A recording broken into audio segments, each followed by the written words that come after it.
김경수 경남도지사의 1심 유죄 판결을 받아든 더불어민주당이 정면 돌파를 선언했다. 선고 직후 30일 오후 6시께 급히 소집한 긴급최고위원회의 결과다. 유죄를 선고한 성창호 부장판사의 양승태 사법농단 관여 의혹과 함께 무리한 선고 기일 연기, 부당한 양형 설정 등 재판 안팎의 요인을 들어 보복성 재판이라고 일축했다. 법제사법위원회와 사법개혁특별위원회 위원을 중심으로 사법농단 세력 및 적폐청산 대책특별위원회 아래 대책특위를 구성해 사법부에 남아있는 문제의 판사들을 정조준하겠다는 계획도 밝혔다. 대책특위위원장을 맡은 박주민 최고위원 서울 은평갑은 회의 직후 열린 브리핑에서 재판이 객관적 증거에 의해 법리에 따라 합리적으로 내려진 것이냐에 대해 의구심을 강하게 가진다면서 이 판결이 가진 문제점을 적극 알리고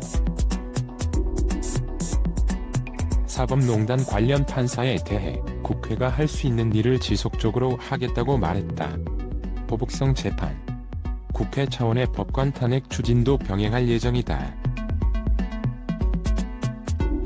김경수 판결의 사법농단 여파 작용. 결국 사법농단에 관여돼 있는 재판부가 김 지사의 판결에도 영향을 미쳤을 것이라는 의심이었다. 의심의 화살은 선고를 맡은 성창호 부장판사에게로 향했다.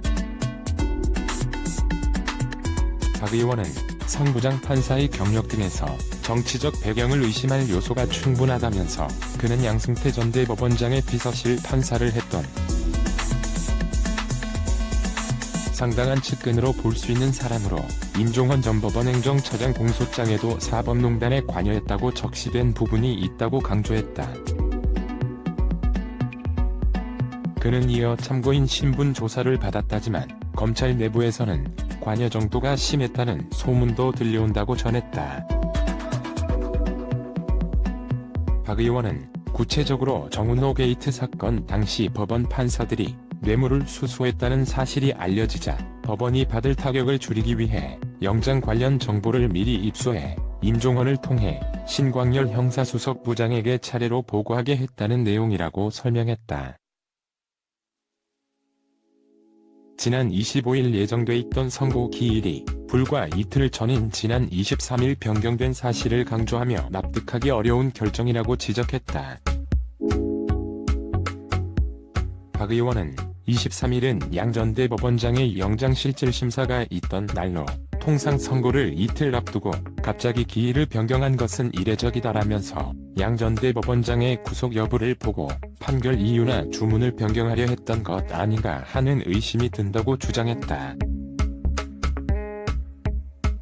성 판사가 박근혜 국정농단 사태 당시 김기춘 전 청와대 비서실장, 조윤선 전 문화체육부 장관 등의 구속영장을 발부한 사실을 들어 이력을 문제 삼을 만한 인물이 맞느냐는 질문에도 반론을 제기했다. 박 의원은 본인이 직접 관련된 부분이 무엇인지가 중요하다면서 본인은 사법농단을 이유로 검찰 조사를 받았던 사람이다. 본인 경력을 봤을 때 양 전 대법원장과의 관계를 부인하기 어려운데 그런 문제 제기에서 얼마나 자유로울 수 있겠나라고 반문했다. 브리핑 후에도 저녁 도시락으로 대신하며 추가 회의 재판 과정부터 선고까지 재판 과정 전체에 비판을 던지기도 했다.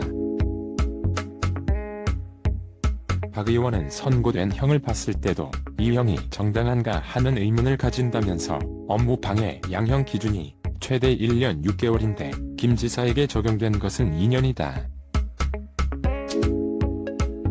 감정적 판결이 아니냐는 말도 나온다고 지적했다. 통상적인 예에서 벗어난 것으로 보인다. 재판에서 증거로 제시된 진술이 오염된 것이라고 표현하기도 했다. 박 의원은 드루킹과 그 관련자의 경우 법정 진술을 모의하고 말을 맞춘 정황들이 다수 발견됐다면서 법정에서도 증인을 추궁했을 때 횡설수설하거나 일부 진술이 부적절했음을 시인하기도 했다고 말했다. 그는 이어 드루킹은 세 차례의 반성문을 특검에 보내 김경수를 기소해 유종의 미를 거둘 수 있게 해주겠다는 내용이었다고 강조했다. 여권 인사의 판결 이후 사법부 개혁을 주장하는 것은 삼권 분립을 훼손할 수 있다는 지적에도 삼권 분립은 권한을 세 개로 쪼개는 것이 아니라 견제를 통한 균형을 잡는 것이 핵심 목적이라며 사법농단 해소가 문제 해결의 시발점임을 재차 강조했다.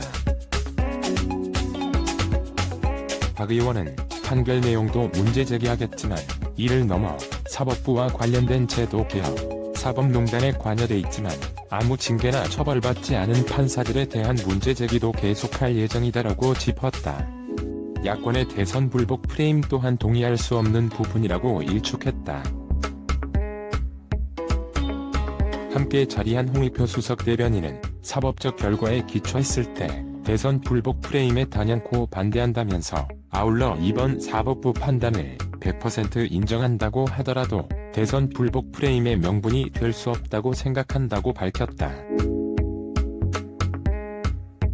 한편 민주당은 이해찬 당대표와 홍영표 원내대표 및 최고위원 등 당 지도부가 1시간 남짓 회의를 열고 이 같은 결론을 내렸다. 브리핑 직후에도 저녁을 대신할 도시락을 배달시켜 추가 회의를 이어가는 등 김 지사의 유죄 선고에 대한 당 대책 마련에 집중하는 모습이었다. 홍 수석 대변인은 대책위를 중심으로 관련 상임위 의원들과 논의해 관련 계획 과제를 추진하겠다고 말했다. 김경수 경남도지사의 1심 유죄 판결을 받아든 더불어민주당이 정면 돌파를 선언했다. 선고 직후 30일 오후 6시께 급히 소집한 긴급 최고위원회의 결과다. 유죄를 선고한 성창로 부장판사의 양승태 사법농단 관여 의혹과 함께 무리한 선고 기일 연기, 부당한 양형 설정 등 재판 안팎의 요인을 들어 보복성 재판이라고 일축했다.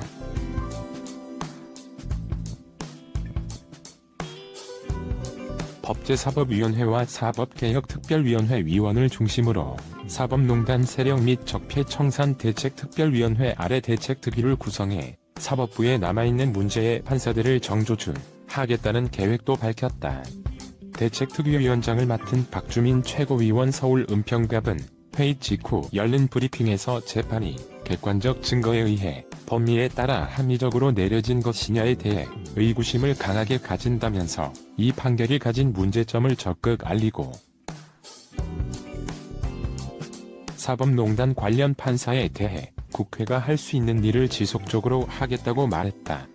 보복성 재판, 국회 차원의 법관 탄핵 추진도 병행할 예정이다. 김경수 판결의 사법농단 여파 작용 결국 사법농단에 관여돼 있는 재판부가 김 지사의 판결에도 영향을 미쳤을 것이라는 의심이었다. 의심의 화살은 선고를 맡은 성창로 부장판사에게로 향했다. 박 의원은 성 부장판사의 경력 등에서 정치적 배경을 의심할 요소가 충분하다면서 그는 양승태 전 대법원장의 비서실 판사를 했던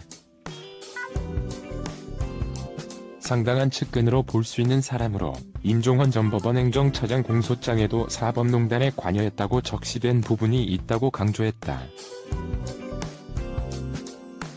그는 이어 참고인 신분 조사를 받았다지만 검찰 내부에서는 관여 정도가 심했다는 소문도 들려온다고 전했다. 박 의원은 구체적으로 정은호 게이트 사건 당시 법원 판사들이 뇌물을 수수했다는 사실이 알려지자 법원이 받을 타격을 줄이기 위해 영장 관련 정보를 미리 입수해 임종헌을 통해 신광열 형사수석 부장에게 차례로 보고하게 했다는 내용이라고 설명했다. 지난 25일 예정돼 있던 선고 기일이 불과 이틀 전인 지난 23일 변경된 사실을 강조하며 납득하기 어려운 결정이라고 지적했다. 박 의원은 23일은 양 전 대법원장의 영장실질심사가 있던 날로 통상 선고를 이틀 앞두고 갑자기 기일을 변경한 것은 이례적이다라면서 양 전 대법원장의 구속 여부를 보고 판결 이유나 주문을 변경하려 했던 것 아닌가 하는 의심이 든다고 주장했다.